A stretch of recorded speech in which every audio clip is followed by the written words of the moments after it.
მოგესალმებით, თქვენ ხართ არხ Morning Drive-ზე, მე დაჩი ვარ. დღეს კი ვიდეო სათაურში, როგორც წაიკითხავდით, ყველაზე ლამაზ სუპრას ვიღებთ საქართველოში. პირველ რიგში, როგორც ყველა მანქანაზე აქაც გარე ვიზუალით დავიწყებ, ვინც ჩემარხს თვალსად ევნებ, გემახსოვრებათ ეს მანქანა. პირველ რიგში, როცა ჩამოვიდა, იყო აბსოლუტურად ქარხნულ მდგომარეობაში და დღეს ჯერჯერობით აქამდე ვართ მოსულები. ყველაზე დიდი დეტალი, რაც არ არის ქარხნული ამ მანქანაზე, არის ჩვენი კარბონის კაპოტი, რომლის ჩამოტანის და გახსნის ვიდეოც გვაქვს გადაღებული, ეგეც არ ხსედავს. თუ არ გაქვთ ამ მანქანის საწყისი სახე ნანახი, შეგიძლიათ ძველი ვიდეოებიც იხილოთ და რატომ დავაგვიანე ზოგადად ამ მანქანაზე განხილვის გადაღება, მაგაზეც რა თქმა უნდა ვისაუბრებთ. იდეაში შემიძლია მოკლედ გითხრათ, რომ უბრალოდ მინდოდა რომ ყველა მინუსი და პლუსი კარგად გამეგო ამ მანქანის და ისე გადამეღო ვიდეო. კაი, მოკლედ კარბონის ძრავს ახუბს რომ თავი დავანებოთ. მეორე დეტალი მოდის უკვე ფარში ეს ყვითელი DRL-ს რაც ეძახიან, ეგეც ჩვენი გაკეთებული არის, შეცვლილი არის, ქარხნულს თეთრი ფერის აქვს და ჩემს ეს უფრო ბევრად აგრესიული არის.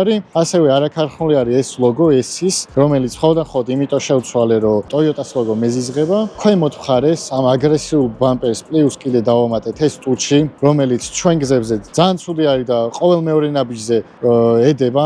ასევე გვერდით მხარესო გადმოხვალთ, აქეთ შეხედავთ, რომ ბევრად უკეთესად დგას ვიდრე ქარხნული სუპრები, ეგეც იქიდან გამომდინარე, რომ პირველ რიგში დავაყენეთ დაკიდების სისტემა 4-ვე და დაყენებული გვაქვს ასევე სპეისერები. აქ რო ჩამოვალთ, ამ BMW-s ლოგოს რო თავი დავანებოთ, გვხვდება Brembo-s სამუხრუჭე სისტემა. რაც შეეხება ახლა Brembo-s სამუხრუჭე სისტემას. ზოგადად სუპრები და სუპრას კუზავ რო ავიღოთ, არსებობს ზოგადად ამ კუზავში 2-დან 0 და 3-დან 0 ჩვეულებრივი base მოდელი და პრემიუმ ვერსია. და შემდეგ უკვე edition ბოლოვდება ამ მოდელის ისტორია. მოკლედ 2-დან 0-ში გვხვდება სტანდარტული B48 ძრავი, რომელიც თითქმის ყველა BMW-s base მოდელში არის. შემდეგ მოდის უკვე უპაკეტო ეგრეთ წოდებული Supra 3-დან 0 B58 ძრავით და მერე მოდის უკვე პრემიუმი და პრემიუმის შემდეგ მოდის უკვე სხვადასხვა edition-ი, რაც გამოუშვა Supra, Toyota უმფრესად. სხვაობებს მაინც გეტყვით ახლა ძირითადი რაც არის.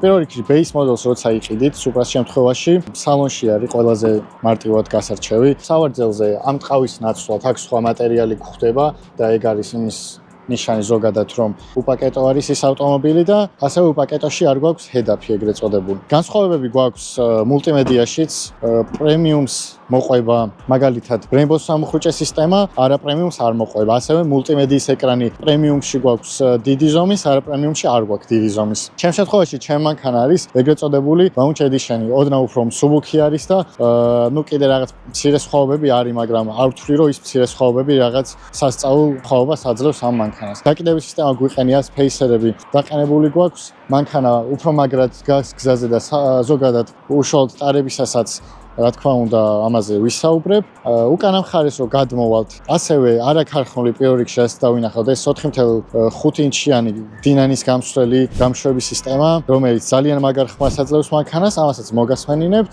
რაც შეეხება აქ ABP სტიკერს ხედავთ, ეს მანქანა ქარხნულ მდგომარეობაში უატარებ მხოლოდ გონი ერთი კვირაც არ იყო ჯამში და ეგრევე ვიდეო დავდე, ვინც ადევნებთ თვალს ზოგადად ჩემს YouTube არხს. გემახსოვრებათ რომ მანქანა ჩამოსული არ იყო, შემდეგი ვიდეო უკვე გაკეთების დავდეთ. ეს კარებზე დეტალი, რაც ჩემ შემთხვევაში არის შავი ფერის, ზოგადად არის ხოლმე მანქანის ფერში და ვთვლი რომ ესე ბევრად უფრო აგრესიულად გამოიყურება, ვიდრე სტანდარტულ ზოგადად მანქანის ფერში როცა არის. ასევე პაკეტში ზოგჯერ ამატებენ ხოლმე ამ კარბონის ხუბს და ჩემ მანქანას ზოგადად იმაშიც გამიმართლა რომ full პაკეტი არის ეგრეთ წოდებული და აქვს ყველა ოპცია დამატებული, რაც შეიძლება რომ გქონდეს. ასევე სახურავზე ესეთი კარბონის ფირი გვაქვს გადაკრული, რომელიც თითქმის იდენტური არის და ეს მარტივად ვერ გაარჩევ თუ ძალიან არ დააკვირდები და რაც შეეხება უკვე ტექნიკურ მონაცემებამდე სანამ მივალ, მოდით ბარემ გეტყვით კიდევ პატარ-პატარა მინუსებს შეიძლება დავარქვათ, რაც ამ მანქანას მოსდევს და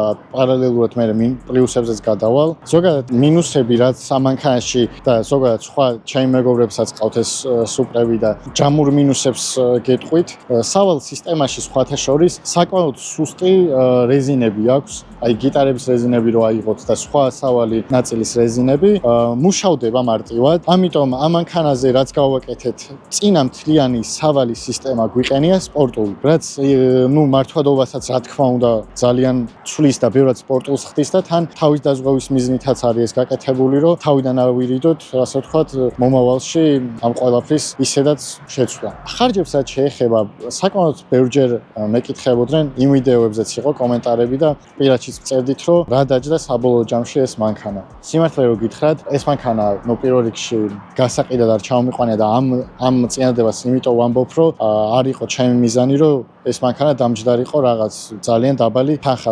ვიდეოშიც კი ნახავდით იდეაში, რომ ცენტრში მივიყვანეთ და იმის მერე იქიდან აწყობილი გამოვიდა. ძვირიან დეტალებს რაც შეეხება ჩემანქანას აქეთ ხარის ქონა დაზიანება, ვისაც გახსოვთ და მოკლედ დისტრონიკი ეგრეთ წოდებული, ცალკე აღებული მხოლოდ და მხოლოდ სენსორი ღირს სადღაც 7000 ლარამდე.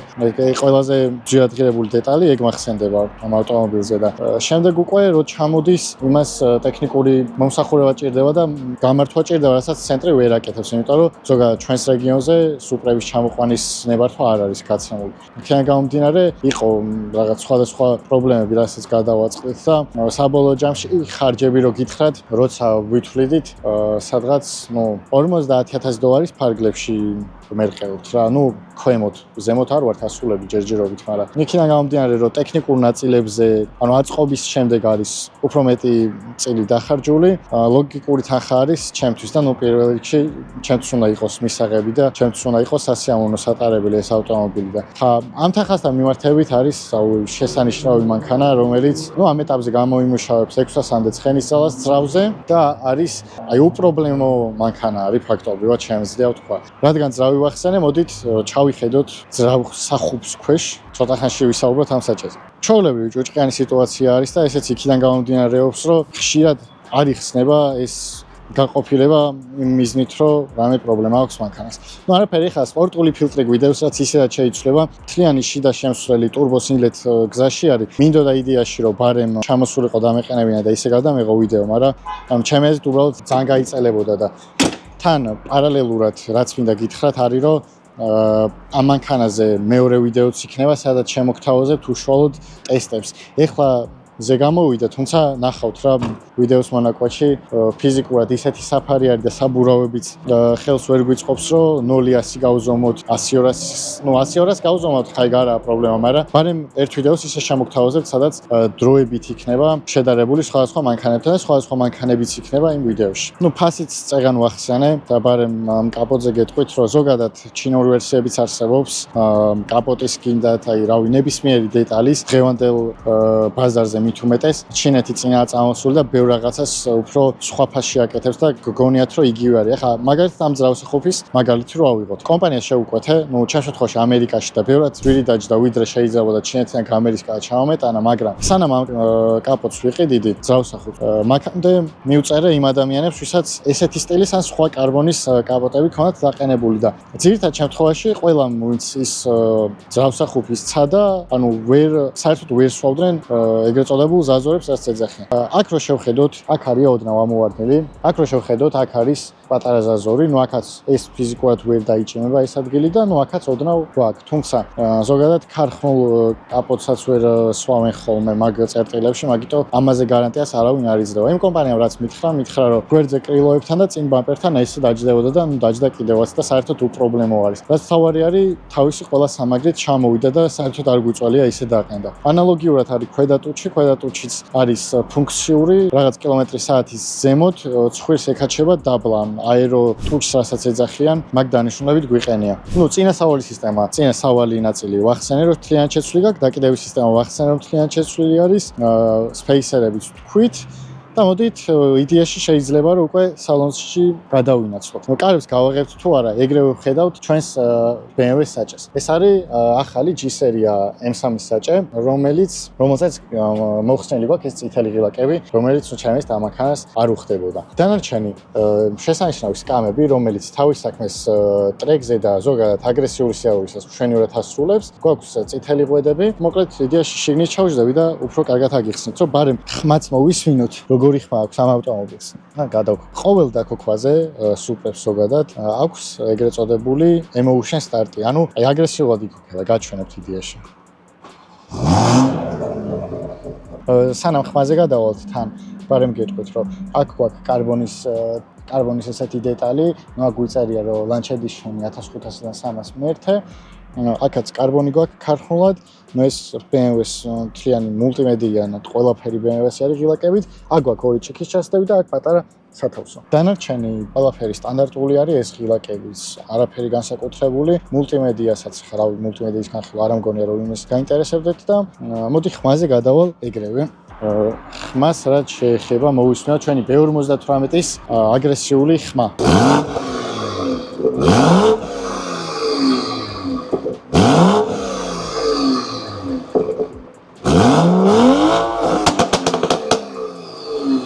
ნუ ამ ხმას ზოგადად ისიც განაპირობებს რომ არაფერი არ უშლის ხელს, მაგრამ პლუს სამართავი გვაქვს ჩვენ, რითიც უზრუნველყოფთ ხმა შეიძლება გესმოდეთ.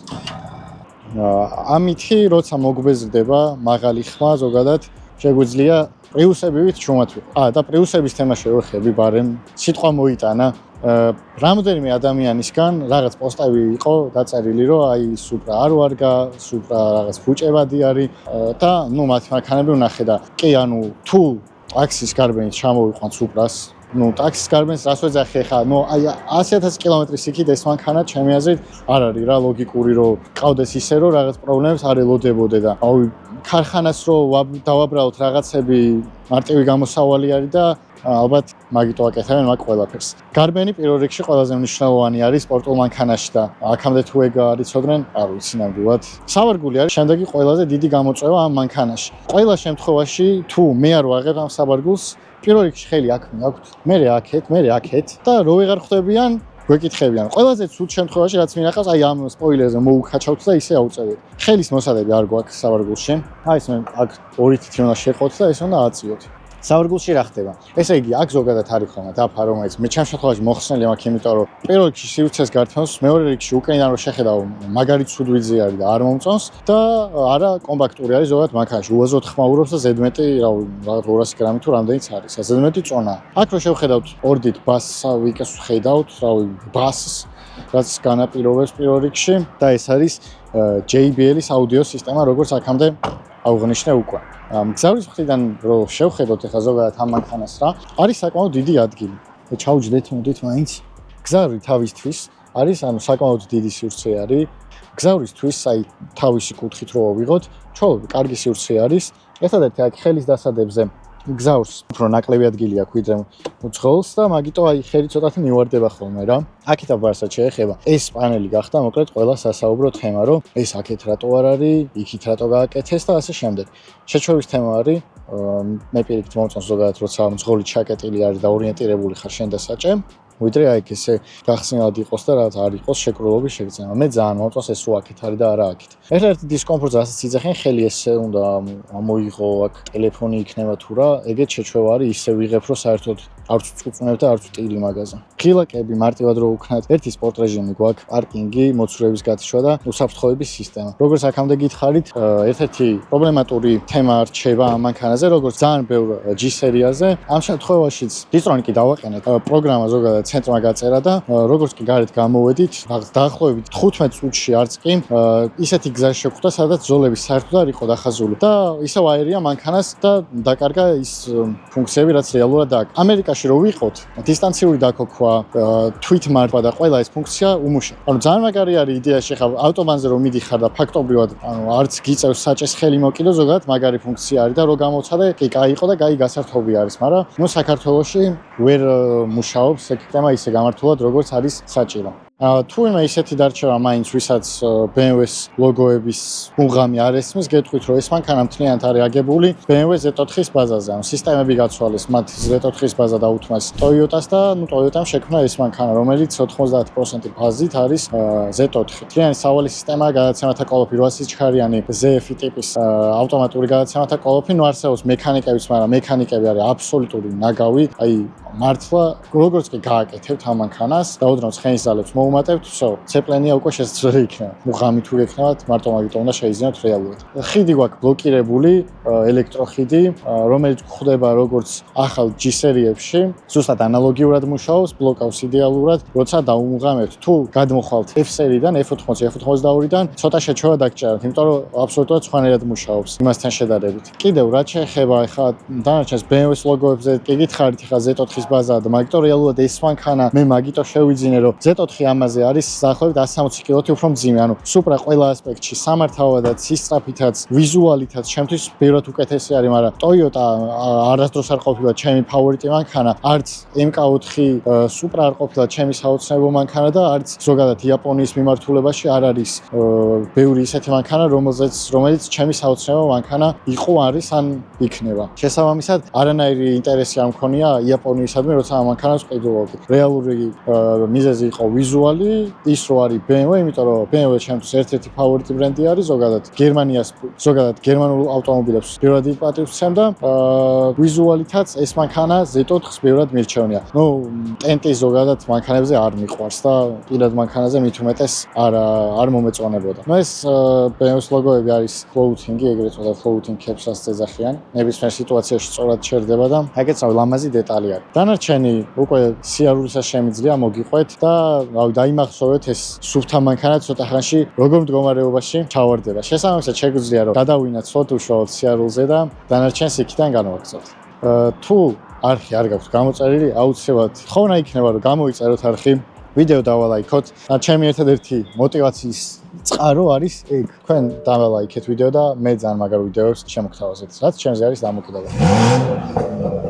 სამართავად ძალიან სასიამოვნო არის. თან რაც მთავარი არის, ჩამოთვლილი მოდიფიკაციებიდან გამომდინარე, ყველაფერს რა თქმა უნდა თავისი წვლილი შეაქვს და ნუ ერთობლივად უკვე ძალიან კარგი სამართავი ავტომობილი არის. მოსახვეებში ძალიან კარგად დგას. წონის გადანაწილება როგორც ვახსენებდი, 50-50-ზე წონა ძალიან მსუბუქი არის, ანუ სითხეებით ასე ვთქვათ 1500 კილოგრამამდე არის მაინც. პლუს ჩვენი კიდევ უფრო შედარებით მსუბუქი ვერსია არის და სპორტ რეჟიმში მაინც გაჩვენებთ როგორი ხმა აქვს. მოცულებას აღარ გამოვთავ, იმიტომ რომ ამით ცივი არის და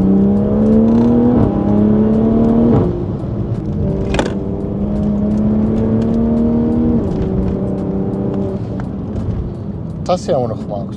ყოველ შემთხვევაში ბოლო თანამედროვე ძრავები რო გავიხსენოთ, S58-ის, S55-ის ხმა, ამ ორი M-ის ძრავის ხმა ისედაც არ მომწონს, იმიტომ რომ როგორც ეძახიან ეგრეთ წოდებულ RASP-ის ეგ ხმა აქვს. ნუ კი არის რაღაც სხვადასხვა მოდიფიკაციები გამშვების, რაც საინტერესო ხმას აძლევს მაგ ძრავსაც, რა თქმა უნდა, მაგრამ ამ B58 ძრავს კონკრეტულად ამ შემთხვევაში, ნუ როგორც გითხარით, გვიყენია მთლიანი გამსვლელი სისტემა და პლუს დიდი დაუნფაიფი, რაც რა თქმა უნდა ხმასაც ზრდის და ნუ პირველ რიგში არის, იმიტომ რომ მანქანამ შესაბამისი ძალა გამოიმუშაოს და მე ამ ყველაფერთან ერთად გვაქვს უკვე ის ძალა, რაც გაჩვენეთ და ასევე თუ არა გაქვთ ეგ ვიდეო ნანახი, პირველად როცა ჩვენ ძრავის კომპიუტერი გავხსენით და ჩავწერეთ შესაბამისი პროგრამა, ამის ვიდეოდებს არხზე და აუცილებლად გადადით და უყურეთ თუ არ გინახავთ. საინტერესო ვიდეო არის. CarPlay-ს შეეხება, როგორც ვახსენე უკვე რესტაილინგში და პრემიუმ პაკეტში გვაქვს უკვე უკაბელო CarPlay, რომელიც მშვენივრად მუშაობს, არც ჭედვები აქვს, გამოსახულება კარგი აქვს, დიდი ეკრანი გვაქვს თან და ასევე გვაქვს JBL-ის აუდიო სისტემა, რომელზეც უნდა მენდოთ, რომ მართლა კარგი ხმა აქვს და ჩემის კანალის უკან ძალიან დიდი ბასები გვაქვს, როგორც სავარგულიდან ჩანს და საბოლოო ჯამში მოკლედ ძალიან კაი აუდიო სისტემა გვაქვს.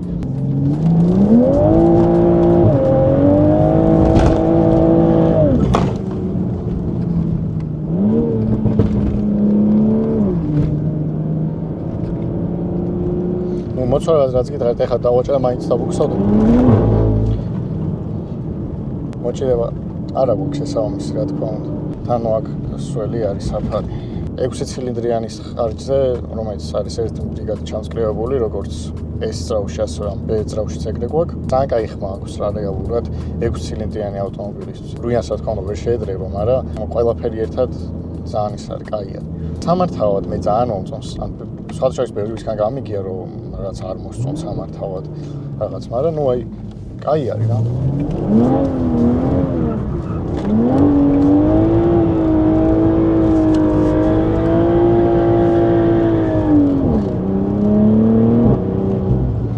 სასრიალოთაც ასე თუ ისე ნორმალური არის. კი ცოტა თავისებური არის, აი დაჭერის თვალსაზრისით ცოტა მაინც ჭიდაობას ცდილობს, იმიტომ რომ თან მით უმეტეს მოკლებაზე არის. ეგეც თავისებურად ხელს უწყობს, რომ მანქანა უფრო მოეჭიდოს. ბევრი იყენებს ამ მანქანას დრაგებზე გამოსასვლელად. იმას ნიშნავს, რომ ზოგადად გამომდგარი მანქანა არის. საქართველოში ცოტა რთული არის ჩვენ პირობებში მით უმეტეს ხა უკანა წამყვანი არის და იქ რაღაცა კრილოებს ან იმხელა სლიკებს აყენებენ, მაგრამ ბაზა ზოგადად ხელს უწყობს ძალიან, რომ კარგად მოეჭიდოს. ყველაფერთან ერთად ძრავი არის ძალიან მაგარი ხა. სტოკი ძრავი გაუხსნელად 900 ხენის საბურავზე იღებს. გინდა არ გინდა რა. წვას რაც შეეხება ზოგადად საცობში ძალიან ბევრს წვავს. 25 ლიტრამდე ადის ხოლმე. თან მით უმეტეს ხა ჩემ შემთხვევაში ჩემ მანქანა იცით რომ გაკეთებული არის და მაგაც ხელს უწყობს. მაგრამ ყველაფერთან ერთად ავტობანზე დაახლოებით 8 ლიტრას წვავს, 8 სიჩქარიანი ZF-ის გადაცემათა კოლოფი გვიყენია, რომელშიც ასევე ამ შემთხვევაში პროგრამა გვაქვს ჩაწერილი. რაც უზრუნველყოფს იმას, რომ ბევრად სწრაფი გადართვები გქონდეს და აჩქარებაც ბევრად უკეთესი იყოს. ამ მოდელში launch control-იც გვხვდება. ამ ამინდებში და ზოგადად ეხა რა ტემპერატურაც გვაქვს ქალაქში, აზრი არ აქვს. მით უმეტეს საბურავებიც დიდად ხელს არ მიწყობს. ამიტომ ფიქრობდი ამ ვიდეოში გამეკეთებინა თუ არა, ეგ და გადავწყვიტე რომ ცალკე დავდებ 100-200, 0-100 და მაქსიმუმ სიჩქარის ტესტებს. ერთ საღამოს ბიჭები გავალთ და სხვადასხვა მანქანებს გავტესტავთ. და ცალკე ვიდეოთ უკეთესი იქნება და ხა ამ ვიდეოში უშუალოდ ამ მანქანის განხილვა იყოს ჯობია ჩემი აზრით. სხვათა შორის ბევრი ადამიანი აღნიშნავს ხოლმე პირველად რომ ჯდებიან ამ მანქანაში, აი ძალიან პატარა სივრცეა რაღაც. ანუ არ არის პატარა სივრცე. წინა საქარემინა აქვს პატარა. ცალკე მოხსნილი რომ ვნახე, მართლა პატარა ზომის არის და ეგეც განაპირობებს იმას, რომ აი თითქოს ჩაკეტილობის განცდას გიტოვებს. მაგრამ მე საერთოდ არ ვთვლი პატარა სივრცეა, რომ მშვენიერი სივრცეა, მშვენივრად ეტევა ორი ადამიანი და უკანასკამები ისედაც არ გვაქვს ამ მანქანაში, რომ ვინმე ჩავისვათ. კაი, ვიზუალი, ინტერიერი და ინტერიერში აი ყველა ამაზე საუბრობს, ეს რატო არის აქეთ, იქით რატო არ არის და მე პირიქით ვფიქრობ, რომ ეს კაი არის, რადგან ვარ აი ჩემთვის ვარ განცალკევებული, მე და საჭე და სოიქით არაფერი აღარ მესაქმე. და ამ wireless დამტენს ზოგჯერ აქვს ხოლმე პლასმასის ხუფი რა და რა ვიცი ზოგმა არ იცის რომ ის პლასმასის ხუფი იხსნება და აი ეს მშვენივრად რა ვიცი კი გამის გარდა უნდა მოუვარო, მაგრამ შეჩვევაზე არის დამოკიდებული და დისკომფორტს საერთოდ არ ქმნის. კარბონი ხა ქარხნულად გვაქვს, ეს ყველაფერი მულტიმედია, ღილაკები, ყველაფერი BMW-სგან არის გადმოტანილი.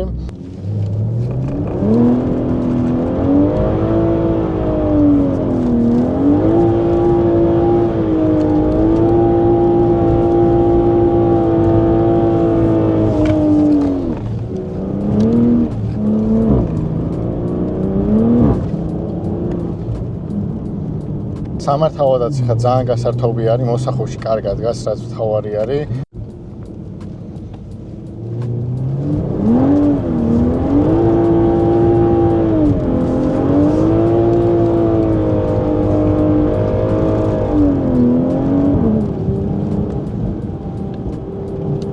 მე ამ მანქანის ხმაც ძალიან მომწონს. პლუს გამსვლელმა ხმა შეუცვალა.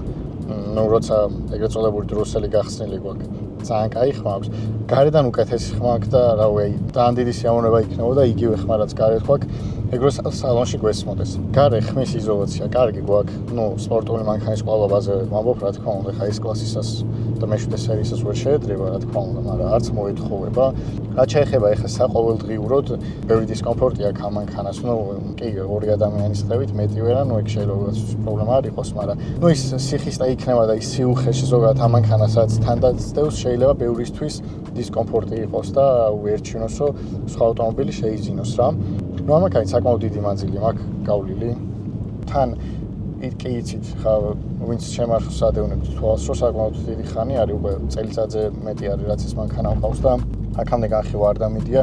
იქიდან გამომდინარე, რომ მინდოდა, რომ ბარემ აი თუ რამე იქნებოდა, მინუსებიც გამეგო, პლუსები გამეგო და თქვენამდე მომეტანა ბოლომდე ის ინფორმაცია, რაც უნდა იცოდეთ.